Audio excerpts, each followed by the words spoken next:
Hello everybody, hope you're doing well. Welcome back to another One Piece review. This time we're covering manga chapter 1181. Oda decided to follow the same formula as the previous chapter when hyping up Emu, only in this case, Emu focused it on facing Loki, which, unlike the previous chapter, was pretty much straightforward and as bare bones as you can get, because that was pretty much the entire focus of this chapter, which was fine. Let's be real here, most of this battle was Emu demolishing Loki, and the only reason why Loki actually got a hit him by the end of the chapter, well, we'll get into that. Let's start off right with the cover page with Carrot, the leader and queen of Zou, who has a jacket with Queen written on and a crown, making her way back to Zou, holding a basket full of carrots. Go figure. If you notice the island that she's come from, it has two buildings resembling carrots, so I thought that was kind of interesting. Also, there's a carrot attached to one of the clouds, if you look real carefully. Speaking of looking carefully, or looking sus, you got panda sharks as carrots walking by. You got 7 in total. You got 3 that are clearly visible sleeping. You got 2 that are clearly awake. Because you got 3 of the panda sharks being stepped on by carrot, and you just know there's a bunch of hardcore carrot fans, mad jealous, mad salty that it should have been me, it should have been me. You know that's what they're thinking. Meanwhile, you got 2 panda sharks in the background, looking very sus, I have to say. One jumping out of the water with a troll grin on his face, looking at Carrot. Then the other looking at Carrot from behind, pause, who looks to be eyeing up more than just the basket of carrots that Carrot's holding, just saying. So, I see what you're doing there, Oda. I see what you're doing there. So, we start off the chapter with Harold's final words to Loki 14 years ago, as it transitions into Loki telling Emu plus us, those who wanted a reminder about the age, when it comes to the age of Elbaf, when it comes to like, oh, my father was 144 years old when he died. Usually, giants live up to 300 years old. I'm guessing Oda added usually because I guess that doesn't apply to Ja Rule since he's over 400 years old. Loki goes on to say, you tricked my dad, that makes you responsible for his death. Well, he's half right as far as the responsible for his death, but as far as like being tricking him, no. Your father did that to himself, bro. I'm sorry. Like, he decided to offer up his own will, and he literally says, I don't care, I'll be your slave, just make Elbaf a part of the world government, and look how that turned out. Just saying. And then Emu responds, the one that suffered from that inconvenience was Mu. Meanwhile, Loki gets triggered by this. He raises up Ragnir so he can charge it up with his signature Thor technique and strike Emu, but it doesn't really do anything to Emu because Emu blocks it with his Omen attack and basically just tanks the attack like nothing and has 0 impact on Emu. But you see the impact it's having elsewhere, and this is only a few exceptions that Oda focuses on elsewhere, but it's not really, it's very brief, because we've got a panel of Lilf and little Bonnie trying to hold Sanji from being blown away. Meanwhile, you got in the other panel, you got Jinbei, Frankie, and Nami affected by this. That's pretty much all we get until Luffy later on. Then Loki comes in and says, I can't believe you tanked that. He asks, what's with these black flames? What power do you have? And Emu actually gives us an explanation, or at least Oda does through Emu. Omen is simply Mu's military might, so that's his military offense. It's very vague as far as what he explains, because Loki is like yelling gigantification, because I'm guessing because the Omen attack expands inside, and like I said, his attacks have phases on them, so it resembles Big Mom's homies. But with Emu's case, it seems a lot darker and a lot bigger upgrade, honestly. But Emu goes on to say, its power dwells in all things. As these two clash with their weapons, it results in a hockey clash, which, in mid-attack, Emu kind of transforms his weapon into a sword, which I thought was pretty badass. I guess he manipulates the Omen to transform into a sword. He pierces Loki with attack called Nemesis, which I thought was badass. Now, I don't know if Oda is kind of like revealing he's a fan of Resident Evil as well. I thought this was a badass name for his attack. Nemesis gets stabbed. He's lucky to get stabbed in the throat, much like his role model, Zebek. And it pierces his body, and you see the extent of how big this sword actually is. Like, it impales Loki and goes into the ground. Imu goes on to say, strength is something that people naturally crave. That craving can easily be satisfied through corruption. All it requires is one to submit their will to convenience, which is exactly what Harold did back in the day. Because I mean, Loki can blame Imu for that, but that's pretty much all on King Harold. So that's how the convent works. You offer up your will. When their envy drives them, they achieve power. Those things together form a trinity, that being known as dominion. So he's offering Loki to give him the power of a god that will surpass far above humanity. And Loki's response is, oh, so that's it. That's your power. Like, God's dominion, that's your power. It sounds like a deal with the devil to me, which kind of goes with what we found out about Imu's, the name of his devil fruit, considering it's the Akuma no Mi, aka the devil fruits, which is not a devil fruit, it's the devil fruit. That would make sense. Plus, he has the status of a god. So you combine the god with the power of the devil, pretty much, which I know a lot of people want to make this a reference about an L, but this is a much higher upgrade, in my opinion. But Loki goes on to say, I don't want it, as he goes to try and attack Imu again. But Imu responds, is there a difference between a god and a devil? Loki's like, I just know I ain't going to let myself be dominated by anyone. Well, you better put in the work then, because so far you get kind of getting owned here. But then Imu continues on with his monologue. The world itself rejoices in a state of dominion. Then Imu proceeds to pull a Kipbu and yell this out, isn't that right, Joy Boy? And as Imu was screaming, you see the hockey sparks being unleashed.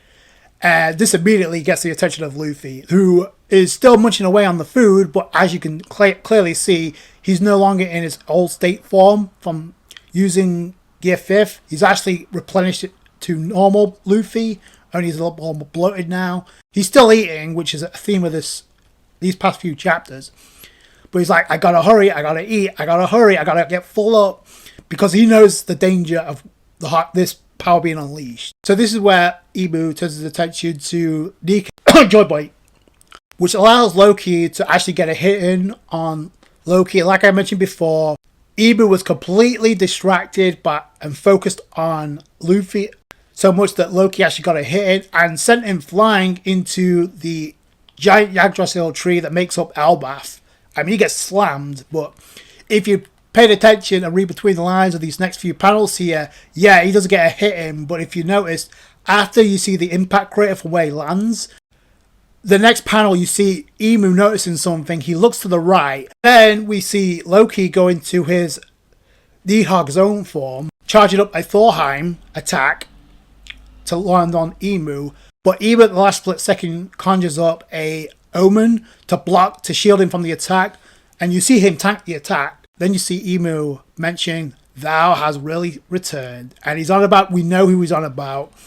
And then you see this motherfucker for the first time ever with a smile on his face as the chapter ends. Now, granted, we've only just got introduced to his appearance a couple of chapters ago, but this is the first time we're seeing him smile. And that's pretty terrifying, to be honest with you.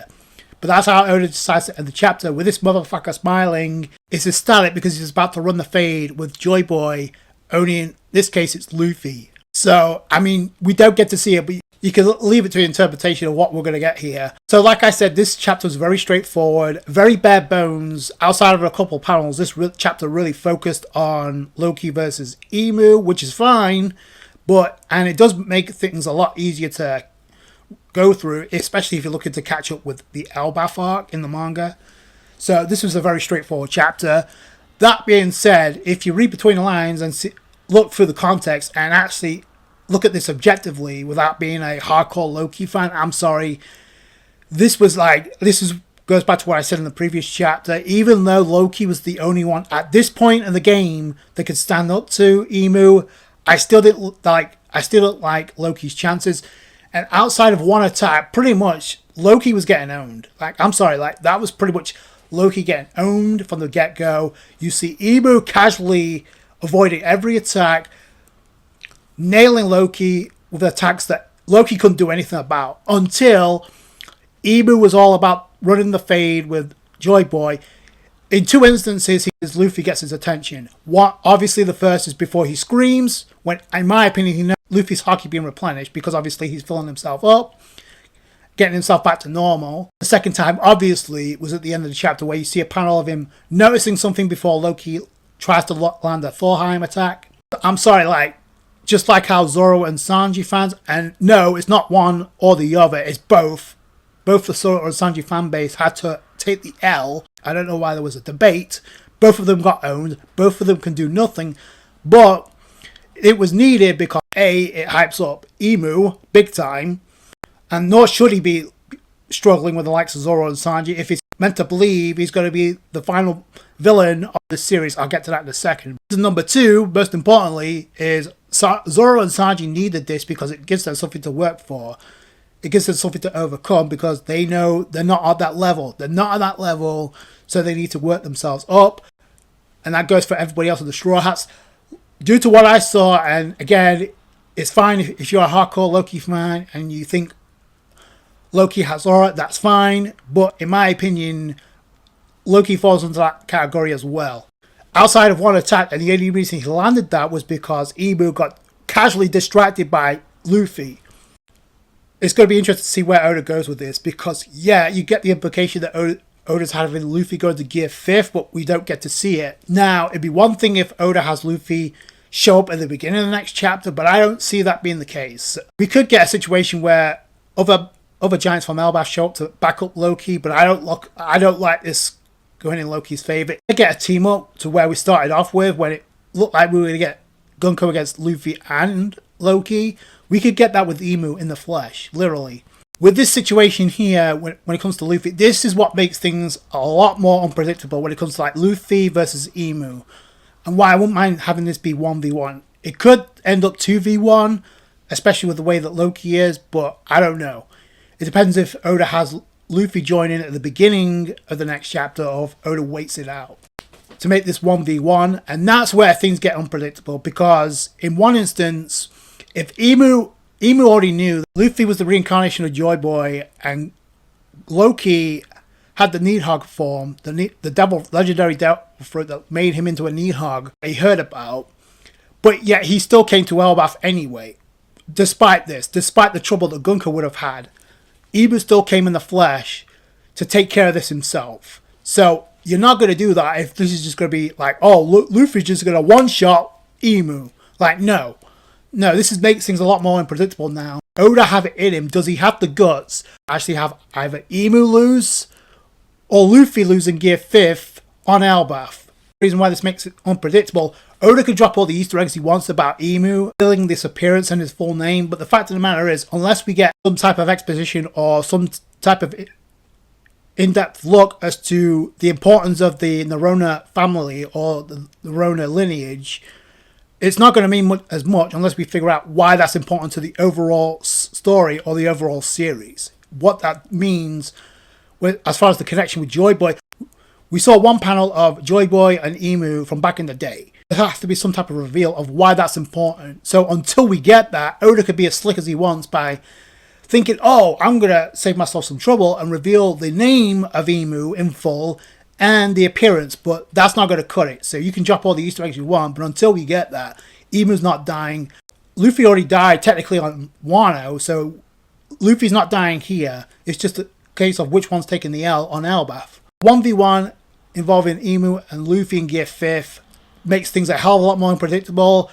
2v1, I'm not too sure if Oda's going to go that route. So for hype purposes, I think it would be absolutely insane and really put things over the top if Emu actually finds a way to fend off both Loki and Luffy. Now, for another chapter in a row, we don't get to see Robin, but to be fair, like I said earlier, this was a straightforward and bare bones chapter focusing on Loki versus Luffy, so there's a whole lot of characters we didn't get to see here. I do have to wonder where that plot point is going as far as the books of O'Hara disappearing, if that's going to tie in at all to the ending of Elbaf. Like I said, adds a dash of unpredictability as far as Does Oda have the guts to have either Emu lose or Luffy lose in Gear 5th? That's the question here. Let me know what you guys think in the comments below. If you enjoyed this review, you guys know what to do. Hit that thumbs up. I appreciate that. I appreciate all you guys' support when it comes to these One Piece reviews. Catch you guys later. Take it easy, guys. Bye.